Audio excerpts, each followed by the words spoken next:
नमस्कार दोस्तों। एक नई जानकारी के साथ एक नए वीडियो में मैं फिर से आपके सामने उपस्थित हूं। फ्रेंड्स, आज के इस वीडियो में मैं आपको देने वाला हूं जानकारी हिंदू मैरिज एक्ट 1955 सेक्शन 24। क्या है सेक्शन 24 में, किसके पास सेक्शन 24 में एप्लीकेशन देने का अधिकार है और क्या फायदा है इस सेक्शन से। तो फ्रेंड्स, पूरी जानकारी आपको मिलेगी इस वीडियो में। वीडियो को बिना स्किप किए हुए पूरा अंत तक देखिए। चैनल पर पहली बार विजिट कर रहे हो तो चैनल को सब्सक्राइब कर लें, नोटिफिकेशन बिल को प्रेस करके रखें ताकि वीडियो का नोटिफिकेशन आपको समय से मिलता रहे, और वीडियो पर एक लाइक जरूर कर दें। फ्रेंड्स, अक्सर पति पत्नी में विवाद देखने को मिलता है, और वर्तमान समय में तो काफी ज्यादा। एक स्टेज वो आती है जब मुकदमे का दौर शुरू हो जाता है। अब कभी कभी मुकदमा पति फाइल करता है, कभी कभी पत्नी के द्वारा फाइल किया जाता है। लेकिन इस मुकदमेबाजी में मुकदमा लड़ने के लिए सबसे बड़ी आवश्यकता होती है, वह है धन। बिना इकोनॉमिक स्ट्रांग वे आप मुकदमा नहीं लड़ सकते हैं। तो अब मुकदमे में जो व्यय होगा उसका लायबिल कौन होगा। तो section 24 of Hindu marriage act यही बताता है कि मुकदमे में कौन लायबिल होगा, कौन जिम्मेदार होगा जो मुकदमे में होने वाले खर्चे को वहन करेगा।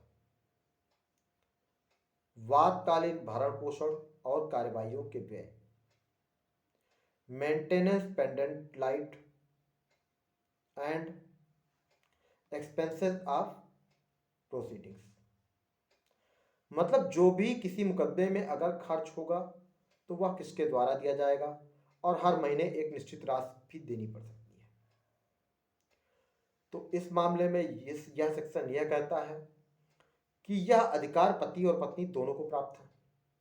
अगर मान लीजिए मुकदमा पत्नी ने फाइल किया है और पति सक्षम नहीं है, उसकी स्वतंत्र आय नहीं है कि वह मुकदमे की कार्यवाहियों का व्यय उठा सके, तो पति एप्लीकेशन दे सकता है।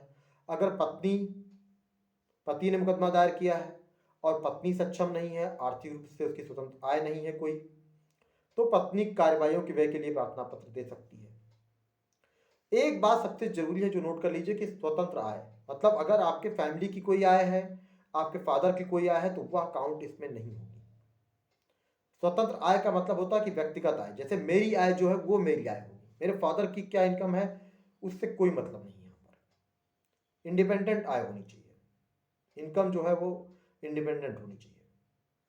तो अगर आपकी कोई स्वतंत्र आय नहीं है, मान लीजिए हस्बैंड ने सेक्शन 9 में मुकदमा फाइल करके रखा कि रेस्टिट्यूशन ऑफ कंजुगल राइट्स, दाम्पत्य अधिकारों की पुनर्स्थापना के लिए बात फाइल किया, पत्नी को नोटिस मिलती है, पत्नी अपीयर होती है, और वह अगर सेक्शन 24 में एप्लीकेशन देती है कि उसे वादकालीन भरण पोषण और कार्रवाई में जो व्यय होने वाला है वह भत्ता दिलाया जाए, तो ऐसी सिचुएशन में जब भी नोटिस तामीला हो जाती है उसके 60 दिन के अंदर कोर्ट एक निश्चित राशि देने के लिए पति को आदेश कर सकती है कि पति अपनी पत्नी को वादकालीन भरण पोषण के लिए एक निश्चित राय और हर महीने एक निश्चित अमाउंट दे ताकि वह कार्यवाही में भाग ले सके।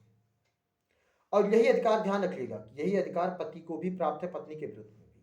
अगर मान लीजिए पत्नी डाइवोर्स का केस फाइल कर दे तो फिर पति मेंटेनेंस की मांग कर सकता है, वादकालीन भरण पोषण की मांग कर सकता है, कार्यवाहियों में जो प्रोसीडिंग्स में जो एक्सपेंस होंगे उसके लिए मांग कर सकता है। Section 24 of Hindu marriage act. तो यहाँ सबसे जरूरी बात ध्यान देने लायक ये है कि इस सेक्शन में पति और पत्नी दोनों को अधिकार प्राप्त है। वादकालीन भरण पोषण और कार्यवाहियों के व्यय के लिए दोनों तरफ से प्रार्थना पत्र दिया जा सकता है। अगर जो भी सक्षम नहीं है कि वह जो भी केस में खर्चा होगा उसको उठाने के लिए वो सक्षम है। एक बात और ध्यान रखिएगा कि अगर 125 सीआरपीसी में 125 सीआरपीसी की उपधारा 1 के अंतर्गत पत्नी ने किसी मेंटेनेंस की मांग की थी, कोर्ट ने कोई मेंटेनेंस अगर दे भी दिया है, कोई मेंटेनेंस की राशि उसको प्रदान कर दी है, हर महीने अंतरिम गुजारा भत्ता के लिए भी अगर कोई आदेश कर दिया है, तो भी उस सिचुएशन में भी वादकालीन भरण पोषण के लिए आदेश कोर्ट कर सकती है और वह देना पड़ सकता है। ये अलग बात है कि हो सकता है कि उस राशि को जो मेंटेनेंस के लिए मतलब 125 सीआरपीसी में अगर अंतरिम मेंटेनेंस के लिए कोई ऑर्डर हुआ है तो उसको इंक्लूड भले किया जा सकता है, लेकिन फिर भी वादकालीन भरण पोषण के लिए एक निश्चित राशि अगर कोर्ट निर्धारित करती है तो वो देना पड़ेगा।